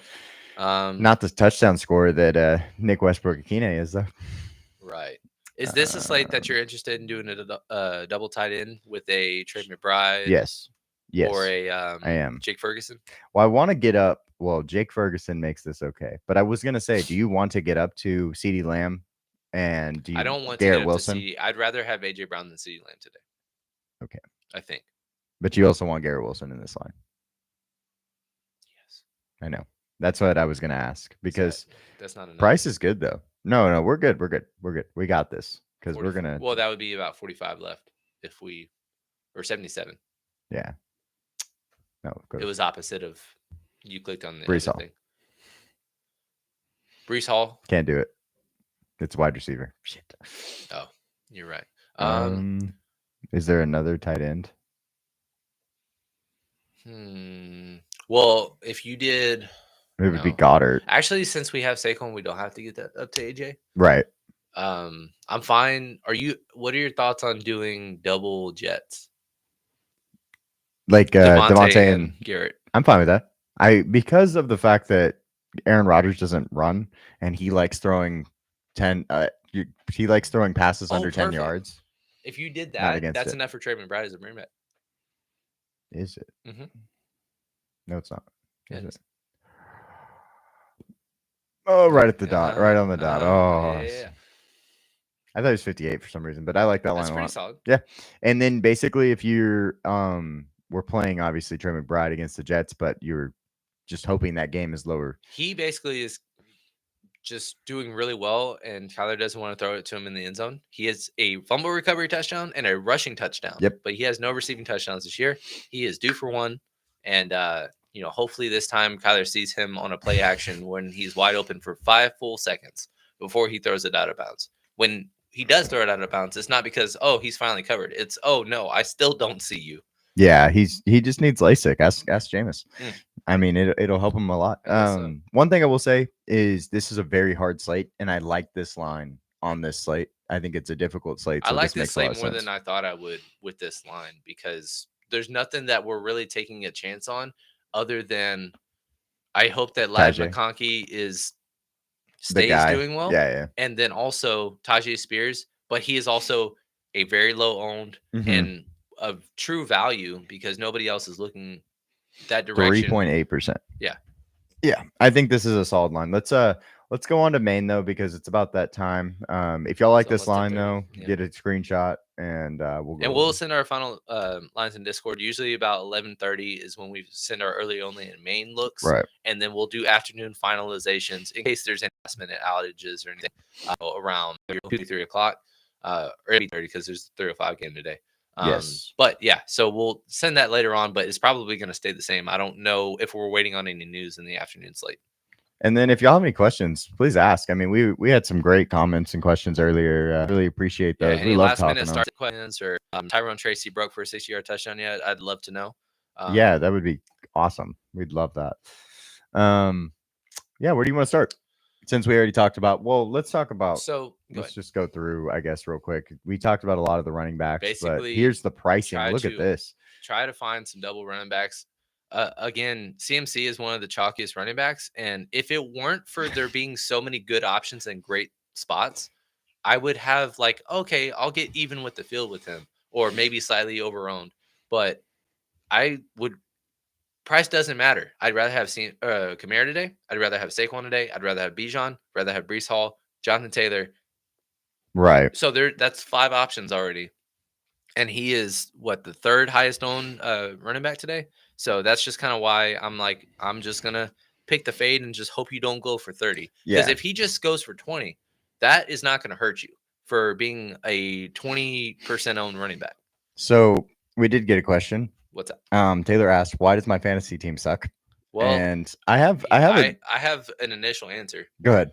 It's because you have an 8-team league and just you have to make terrible decisions all the time. Yeah. Oh, I agree because I'm always wrong. Yeah. I mean, we have Marvin Harrison who got hurt out. We have Travis Etienne who had negative points out, and then Deebo Samuel who played a drive and then out. You're picking between like a Drake London and a Chris Olave. Pretend they're both healthy, but also in good spots. You're 2 clear wide receiver ones on their teams that could get 10, 12 targets that you don't know which one's going for the 100 yards. And then one doesn't score, then the one does, and you just guessed the wrong one. That's why I don't like 18 leagues. That a lot, unfortunately. Yeah. I will say Taylor is projected the most points, and she did out of anybody, and she did not have Jamar Chase. So we're okay, is all I'm going to say to that. The other thing I want to say is Amari Cooper is ruled out. That just came through. So we do have that news. Amari Cooper will be out. They came a little bit early, but Dustin team also sucks. That is just going to make Khalil Shakir's ownership again jump to 30. I don't know if I'm willing to be overweight to that. Fair. I don't know. Here's my first question. Would you how if we do our 5 lineups that we've been doing? Obviously, we're playing Josh Allen. Mhm. How many Josh Allens are we playing? Oh man, because we can be over to the field just with one. I was gonna say, but do you want 2 different looks? Well, the question is because I want to play. You want to play Mac Jones line? Is our only 3 quarterbacks then Justin Herbert, Mac Jones, and Josh on main? Let's see. I'm fine with that. Or Sam Darnold. But I don't know. Do you want to fade Sam Darnold?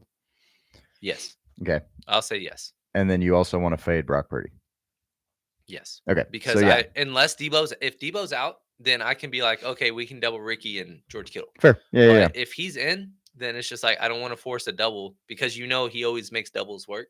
So the problem is I don't know if I want 2 Justin Herbert lines. That is my thing I'm wrestling with right now. Right. Dustin, that game is a Sunday night football game, so I don't know that we will get the information we need to be able to tell you. I saw that he's expected to play as of this morning. So I would have added him as a true GTD if I didn't see that update, but it says expected to play. Okay. So unless there's a setback, it sounds like he's going to play. Gotcha. The true game time decision is Nico Collins, which that was changed after that news came out that he was designated to return. If everybody plays, I think that's even more interesting with the whole Detroit pick. Yeah. Because of that. But at the same time, if one of them misses, I'm way more confident if one of them misses in picking Detroit to win that game. Right.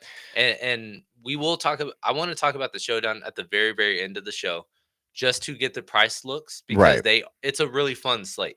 Whether Nico plays or not, it does not matter because even if Nico doesn't play or it does play, I still am fine playing him. And there's a ton of value to specifically stick out to me, but we'll talk about that in about 30 or so minutes. But yeah, main wise, first off, let's start with Josh Allen. Now that we know that Cooper's out, decision time. There's 3 names that come to mind that I'm willing to stack.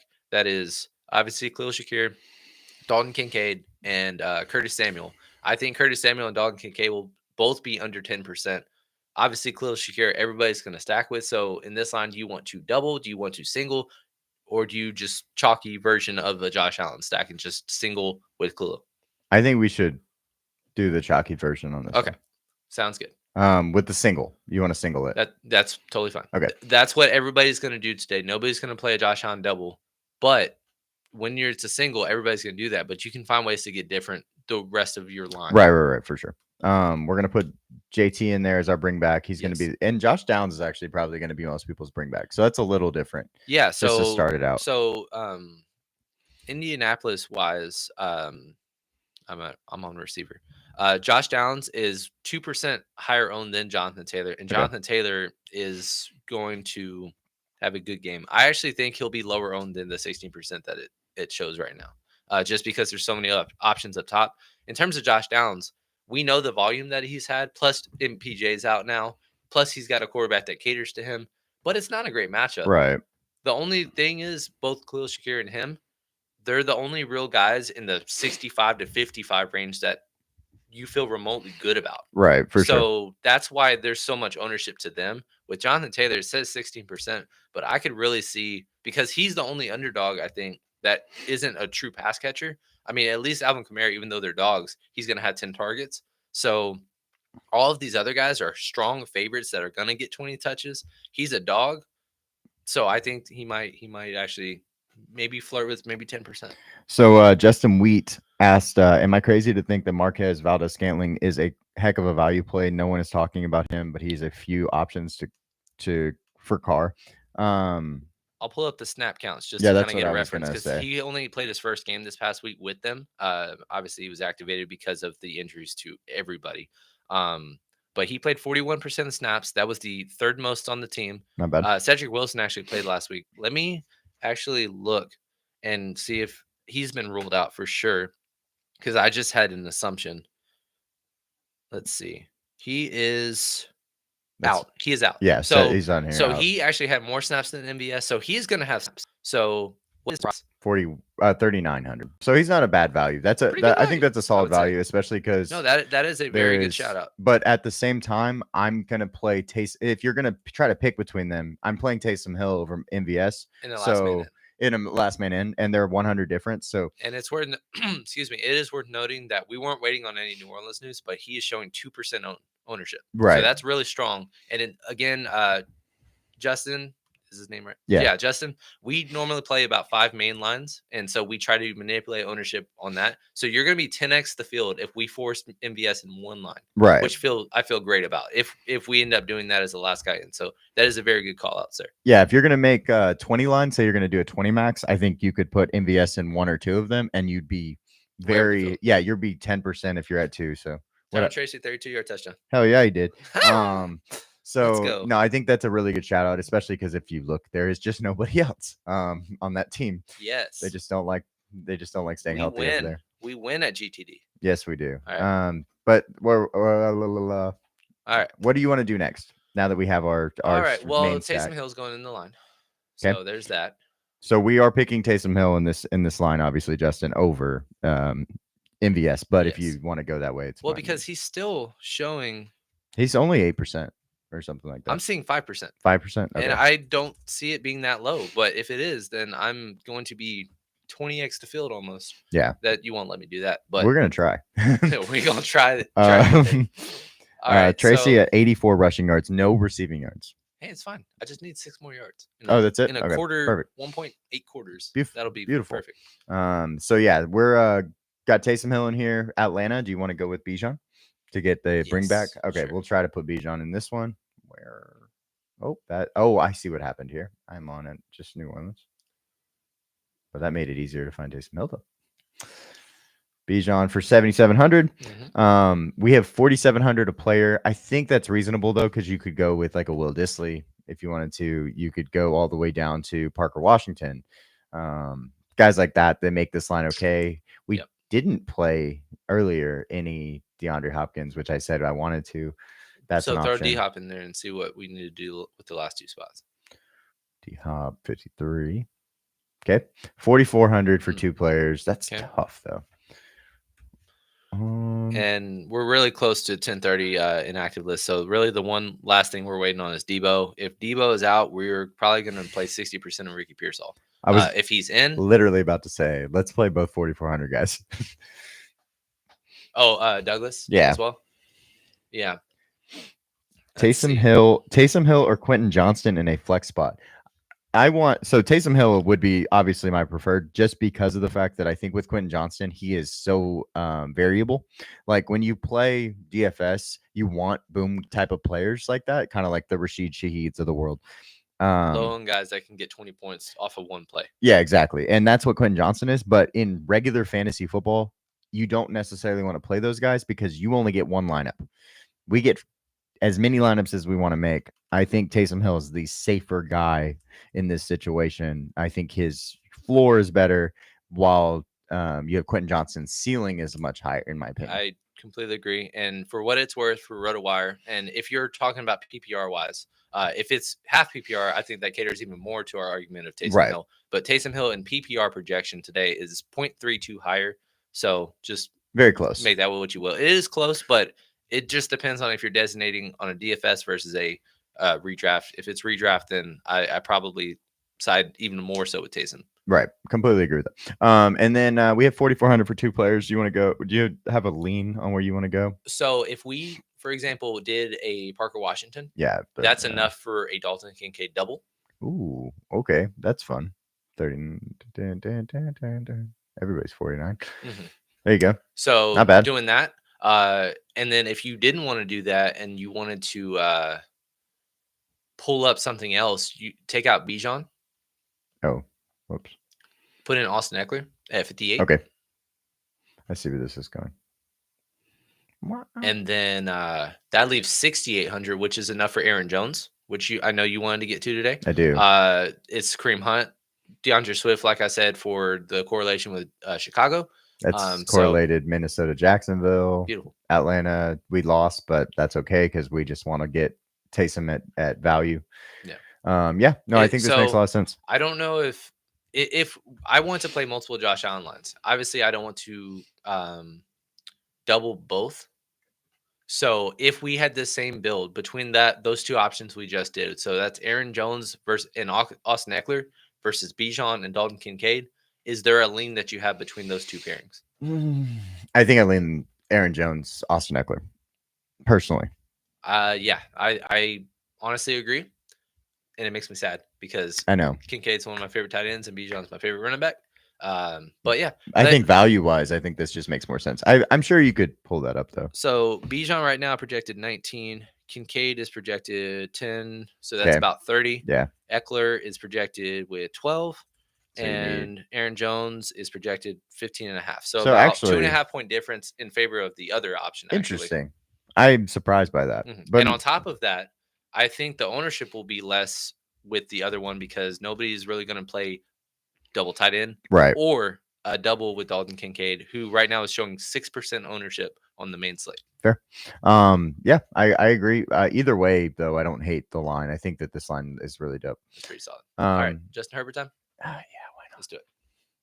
And it's also going to be fun because there's not many like 3 o'clock wise. I know we saw the huge ownership bumps on others, but nobody's really going to be playing the quarterbacks. Like Justin Herbert's 12%. I can eat that.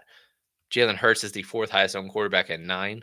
But when there's only 3 games left, if you're cashing and you have your quarterback stack to go, you're in a really good situation. So that's what we're going to try to do with this single stack of Herbert and let's see who. Griffin asked, basically he asked if you had one player to play in a fantasy championship game, who would you pick? Jamar Chase. Jamar Chase? Okay. Well, you mean Jamar Chase from 3 years ago when he went for 50? I have a regretful thing of, Griffin 3 years ago. I've known him for a long time. He was in the championship and it was a winner. He entered a winner take all. And that was the week where he went for 55 against the Chiefs. And basically the same performance he did Thursday night against the Baltimore Ravens. And I told him to not start Chase in favor of somebody else who went for like 20. So it wasn't like I had a really bad call, but he lost by about 10, I think. And he would have won. And obviously would have won. And I felt bad because I felt even worse when he told me after the fact that it was winner take all. Because I was just like, well, you still got second. You got 5X or something. No, you lost it all because of me. So it made me feel bad. So this year, I actually, if you can get to the championship and you get a healthy CMC, I think that's the way I go. Yeah.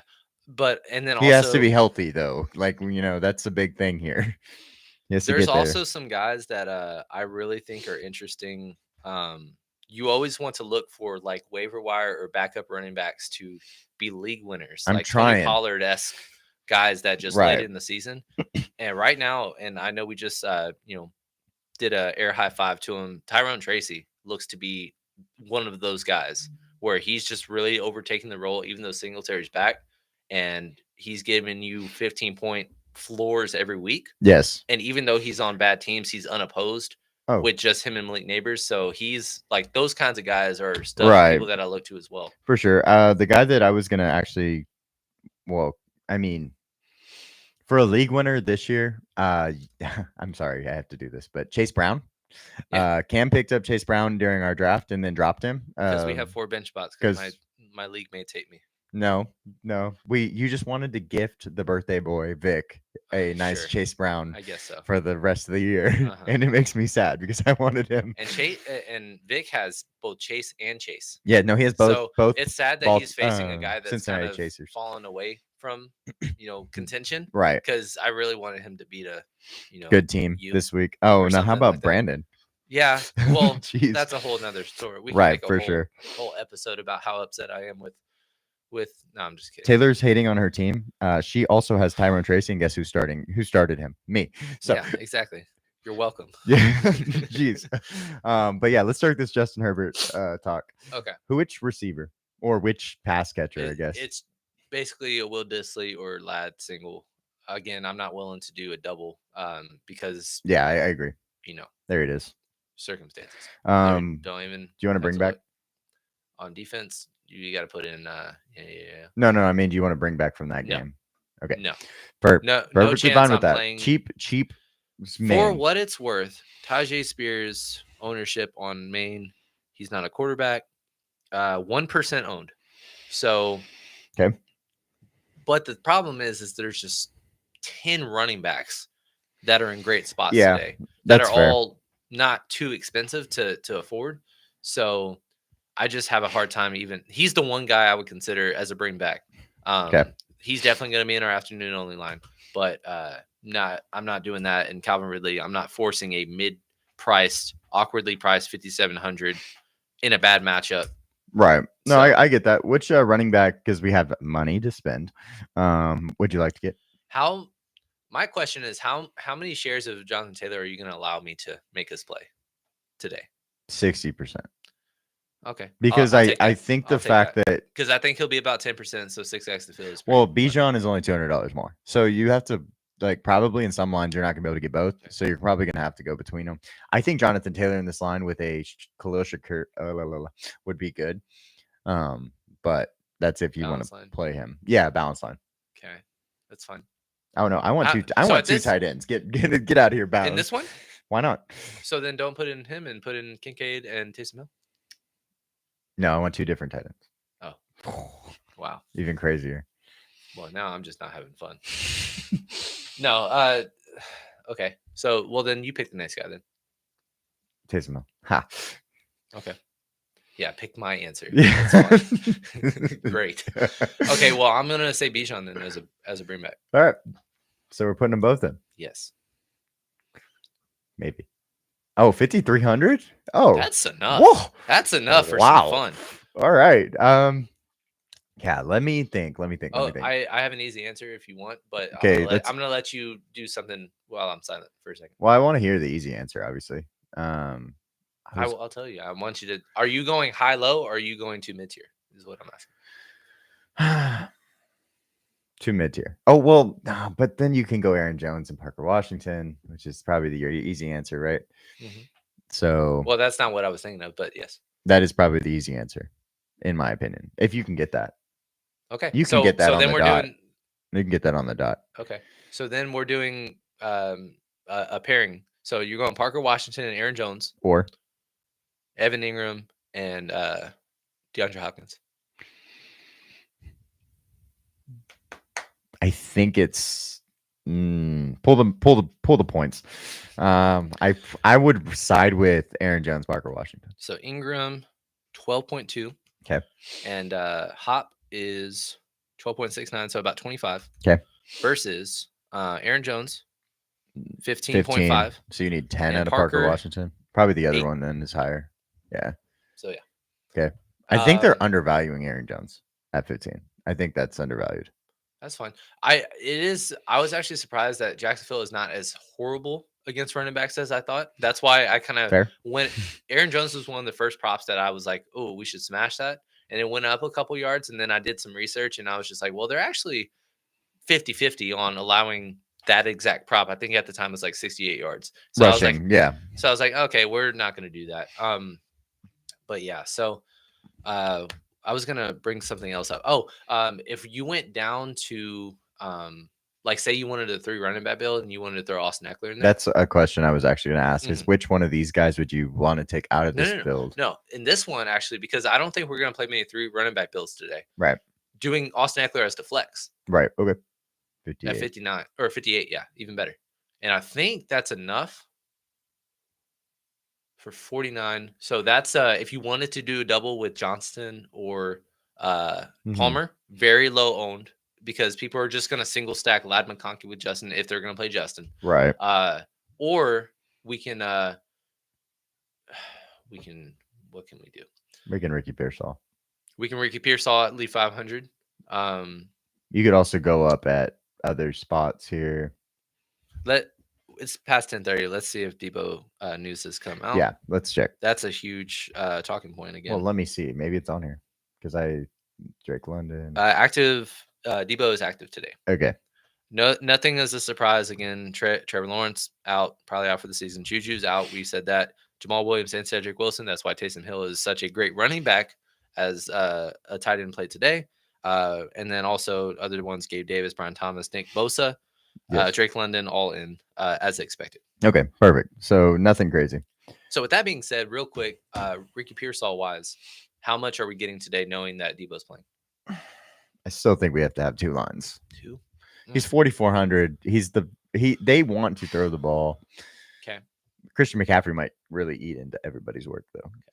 Well, in this scenario, because we were trying to do a pairing of the last 2 guys in, I still think my favorite would be the other side. Yeah, the Evan Ingram and D Hop. Yeah, that's fair. I agree with that. I don't disagree there. Would we? How about? I want to see what the price comes out to. 3,100. Will Disley real quick, just to see what this double looks like. Hey yo, 76. Garrett Wilson. It was wait, that's not the flex. 76 is good. I would thought Breece Hall. So we would get. Well, we wouldn't be able to. Oh, that's Breece. Why. Now, if we wanted, I have an idea. Okay. So, if you wanted to go to a Garrett Wilson here, yeah, right. That's what I like to see. So then from there, no, actually, that's not what I was doing. Actually, I was going to say go down from pick your preference between JT and Robinson in this line. Bijan's more correlated than JT, but it doesn't matter. Just go down to Aaron Jones. Well, no, that doesn't make sense because we're playing 2 Vikings. I was trying to fit Justin Jefferson in this line. I see. Well, what I could just go down to Swift, Kareem Hunt or Swift. Well, actually, you have to go to Swift. Well, that's fine. I don't. Do I have to? To get to 88 for instead of Garrett Wilson, which correlates with our defense. So I love the idea of getting Justin Jefferson. Yeah. Didn't I say that earlier once or twice? I want to do because you're not going to do you're not going to let me play every Taylor line, and I don't want to at this point because I think we can get away with the field early. Yeah, I want to do a quick Allen look with the bring back being AD Mitchell because that's really different. That's 4,000 difference of the bring back. Wow, and it opens up room for double on which other exciting running backs. Which stack do you want then? It doesn't matter. Let's go Shakir. He's because we're gonna have value. 80's 36. 34. 34. Oh, even cheaper. Uh-huh. I thought it was 36. Yeah. So Mitchell is gaining about 11% ownership. Kind of scary, but he's in a good spot. He's gonna have a lot of snaps today. And so it's just optimistically you're looking for value. Can you get me 10 points? Right. He actually only played 5% of the snaps last week, and Alex Pierce played 90%, and that was with Pittman in. So, but at this point, Alex Pierce, I believe, is over 5,000. Let me look at his price, and I want to look at Doolin's price as well. Well, Doolin is minimum price. He actually had more snaps than AD last week, and then Pierce is 49 actually. So he's in the same last guy flex that we were looking at earlier. I will say also AD has been playing out of the slot. When he came into the year, he was out of the slot. Then Josh Downs came back, and Josh Downs took the spot back. But I'm wondering what they're going to do because without Michael Pittman, they don't have a big-bodied receiver, and that would be AD Mitchell, so they could throw him in that X spot. Go Khalil Shakir and go Taysom Hill in Chicago defense, and then we'll see how much money we got. Shakir, Taysom Hill, Chicago defense. Okay. Got a lot of money. 64 left. Pretty good. Per. One more value lets us do whatever we want. What expensive guys do you want to target on this line? Because we can afford whoever we want. I don't think we need to go Jordan Addison. That was not what I meant to do. Oh, D-Hop. Yeah, it was D-Hop. They're 60. Yeah, I made that mistake once on the primetime slate, so I'm not gonna. I felt left them in. Well, because remember we played the same. Oh yeah, I switched to the D-Hop, last guy. Yeah. We said I wanted Addison, you wanted D-Hop. Addison caught the game winner, or go ahead. And you were very confident. I was like 15 points, sure. You were confident. In and that. So I was like, Hopkins might get 12, and no, 2 touchdowns. Yeah, yeah. And it was apparent very early. Yes, that he was going to be heavily involved. So. We could go both big running backs here if you ask. Exactly. So Atlanta, we go Bijan, we go Taylor, we go 54. No, I don't think you need to go Taylor in this one because we already have 80. Oh, that's true. I completely forgot. Let's go down to Aaron Jones then. We don't have a Minnesota player. So that's going to leave 62. Is that uncomfortable? Shoot. Yeah. Josh Downs. It's kind of a gross area. That would be 2 Indies. I was going to say you could go to Eckler. Travis Kelce's actually one of our favorite plays for tight end on the slate. He's only one of our props, but I already have DeAndre Hopkins. But yeah, I mean, let's go from Aaron Jones then. Who do we want to get to at flex? Oh, we could. Eckler gives us 71. That's just 100 short of Garrett. Yeah. If we went, let's say we went away from.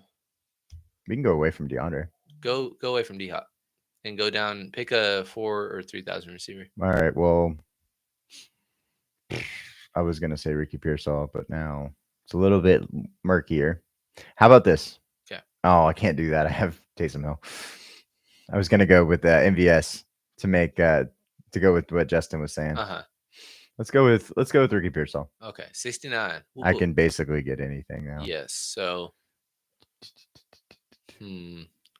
if you went to, that's 5,000 remainder for Justin Jefferson, right? And then at running back, it's you have to pick a running back at that point too. So yeah. So, boom. You could go all the way up to Kamara on this line though. 57. And I'm fine doing double New Orleans, like it's in that way, yes. But 57, like I said, 6,000 to 57 or 55 gross. Is pretty awkward. Trey McBride is still there. Yeah. Let's go back to what do we have? Dang, that stinks. I really wanted to go Aaron Jones and Mr. And again, I don't even know if we're gonna play it, but I just wanted to see what we could do with a 80 instead of a Jonathan Taylor bring back. But it's just kind of like you can do whatever, but it's just like, is it better than what you already had? Right. Probably. I don't think what we built, even though a lot of the guys are the same, I don't think this structure is better than JT and right whatever. So exactly. But yeah, I just needed to see for perspective. But yeah, I think that. Do you want to do the prime times or the touchdown Chuba Hubbard? Ooh, okay. Let's go to the close to the end of the third. Carolina's up 17-7. Chuba Hubbard with 149 all-purpose yards in the score so far. Let's see if I can't get this to work. Detroit, Houston. We're gonna just talk pricing because we don't really have everybody in. And then once again, we're gonna do this. If you got any last second start, sit, in, whatever, just let us know. We're probably gonna be here another 10 or so minutes, and then get out of here. Get those final looks up. Okay, so. So with this one, kind of, it's just all over the place. But really, other than Amon-Ra, everybody is 10,000 or less in terms of, and there's a lot of big names, so you can really afford a lot. Really, both of these teams have been more susceptible against the pass than they have been the run. But that is kind of different than a Detroit, which they kind of cater to. It doesn't matter if you're good against the run; we're going to smash it down and throw anyways. And both of them very cheap. So. If you wanted to, I would just say filter to the flex plays or flex prices. Sorry. No, you're all good, man. So really, there's kind of a lot of ways to go in this.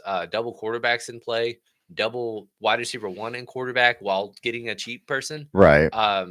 Real quick, the two values that I see, and let's just right now pretend that Nico is playing. Yeah. Okay, and then if he's out, then we'll adjust because that just means we uncomfortably mean that. It's harder to build John with him and Robert Woods and Xavier Hutchinson are in the pool at that point. Right. But that's the only thing that's different. But with this, we're going to pretend Nico's in. Scroll all the way down. The two values that stood out to me the most is 2,400 Tim Patrick. And Sione Vaki is the other one, but I'm not. I don't think you even need to go that low on this one. But Tim Patrick has just back-to-back games of 77% of snaps. But guess what? They were up 50. They won by 38 against Tennessee. And then last week was a monsoon against Green Bay. Crazy. So bad game environment for the past game. And they were playing from ahead. So back-to-back games, season-high snaps. He just didn't have looks. But him being 2,400, you don't see that somebody playing that much being that cheap. So that's one thing that I looked at. And then also, because CJ Stroud has not been playing well, it was very interesting to see that Detroit was only $4,000 as a defense. So if you don't think that this is going to be a shootout, Detroit has been putting fantasy points, even with they have a 16 and 9 over the last 2 weeks. Right. In the Minnesota, they had 4 sacks, but they just gave up over 28 points. So they lost the point from, points allowed, or 23 because there was a special teams. Right. So those are the first two things that stuck out to me, and putting one or both of those in allow you to get basically whatever you want up top. But I want some of your thoughts on preferences, locks in this slate is somebody up top, because there's 6-7 names similar to Thursday night, or you kind of got to just take stands on some of the guys that you love. Well, I will say I always love building lines with double running back, and we actually have that opportunity here with a possible Jahmyr Gibbs, David Montgomery line. That is not necessarily going to be cash value, but at the same time, they've both been so good to even together. So that's always in play. I will say that Tank Dell is also in, like you said. I think Nico Collins is actually one of my favorite plays on the slate. Like you kind of have to feel that way, I feel like, because like he just is. He was so good playing. Consider him the less, or as it was on a short week, he has extra time. If he is playing, he's going to be playing at 80% health, and he's going to not play 1,000% of the snaps, but just treat it as, hey, Puka only played 45, but they targeted him every time he's in. Yeah, it's gonna be, oh, hey, where's Nico? Like we're gonna go to Nico, and that's why he's my captain. I think the biggest thing that you need to decide on this, and then obviously if you're doing that, you got to put CJ in, is are you targeting the Detroit pass game or the Detroit run game? Obviously, both Devontae and Garrett Wilson went off against Houston this past week.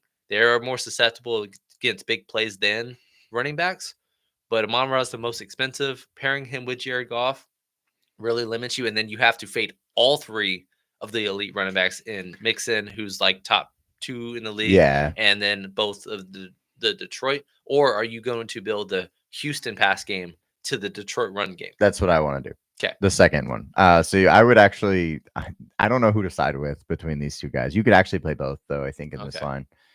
Leaves you how much? Yeah, you could play both. Okay. You could get a kicker, and then you go Tim Patrick. Perfect. Right? I think that makes sense. That's mathing. Do you have a lean? Because both kickers have been averaging about 10 points this season.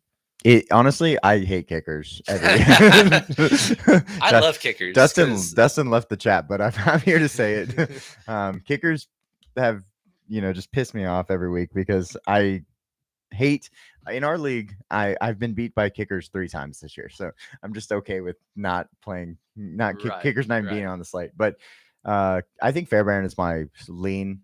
Okay. And either way, it doesn't really matter. You're gonna be able to fit both. But yeah, I love this line. Strong look. Yeah. And again, if we did 3, I don't know if we'll do 3. Depends on how much money we win in the early and the main. Right. But if we're playing 3 max, I don't know if we can do an outright fade of Amon-Ra. Can we? What's his ownership? Because that makes a difference. Right now, he is 4. And again, RotoWire is not great at showdown ownership. Right. He's showing 41%. There's no chance that it's going to be under 50. So that's my problem. But at the same time, because everybody's kind of all direction, everything's on the table, I think everybody's going to be below 70, which is cool because I don't like chalky showdown slates. So basically, I just think that you can be underweight. I think you might be over the field if you do go 2 out of 3. Yeah. I don't know if you need to. It's an uncomfortable fade if we are doing that, but he has scored in 6 straight games and he hasn't been getting the volume yet. So it's an interesting thing to think through. I either want to fade him or I guess put him at captain in one line. But I don't know that I want 2 lines of Amon-Ra at that price because of the fact that there is a Joe Mixon. Wise, I completely it makes sense to me, even though Houston's pretty solid against the run. I think that I would only be willing to do, if we did 3, do one of the 3 lines with both Gibbs and Montgomery. Right. Just because they are actually respectable against the run, and say Detroit isn't playing from ahead by 2 scores the entire game, and it's just back and forth. That probably caters more to Jahmyr Gibbs, takes away from David Montgomery.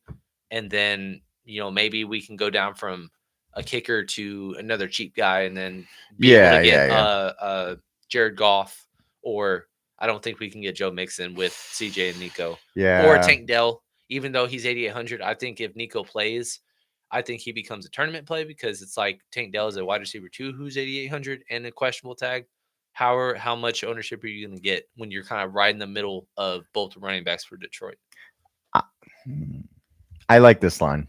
Is how I really look at it. This is like, if you're gonna ask me which running back, I have no idea. But at the same time, I could just get both of them in this line, and I can get the best pass catcher for both teams. Has the most yards per game. CJ Stroud, their kicker, and then a cheap Tim Patrick. I just think I don't want to overthink it. right now. Like we have a lot of time too before we know these injuries. So let's just say that we're gonna put it in the chat later on. If you're not in our Discord, please get in Discord, please, and we will be sending those things in. Yeah, and other than Taylor saying my kicker, everybody else on her team, I feel the same way because my team's in shambles, and I have Brendan Arbery who is carrying me. Taylor's team is not in shambles. Well, listen, she's got an uphill battle to. She has Joe Burrow. This is her team: Joe Burrow, Christian McCaffrey, Jonathan Taylor. So I'm assuming it's a 14 playoff. 4. How many games back is she from 4th place? Let me look. Because I'm assuming she also doesn't have the tiebreaker of the points scored. So she will be in after this week. We'll be in 6th, but how many or maybe 5th, maybe 5th. They're 5 and 4. We're 3 and 6. And then they have a significant points advantage. No, it's pretty close. So it's basically 2 games back. We're 1 point behind them. We're getting close to playoff time, so you kind of got to think of like what you got to do to get into your redraft leagues. So you got five Sundays for the regular season for most leagues that start playoffs in week 15. We have a chance. Yeah, and we don't have to play the best team. Well, it sounds like I'm a lot slimmer because I'm basically 2.5 games back with 5 to go, and I'm projected to lose today. Look at her; she's so ridiculous. I swear, pessimistic. I know. Well, all right, we appreciate you guys tuning in. Can't thank you enough. We are going to be finalizing our lines again. We'll be sending it in Discord about 11:30. But we can't thank you guys enough for tuning in. I love the commentary and the comments today. We appreciate that. It was a great community session right there. Yeah, if you haven't liked the video yet, please do. We appreciate it. It helps us with getting more people to come watch our videos. And if not, you don't have any more questions. I don't see any. We will see you all next time. Over 100.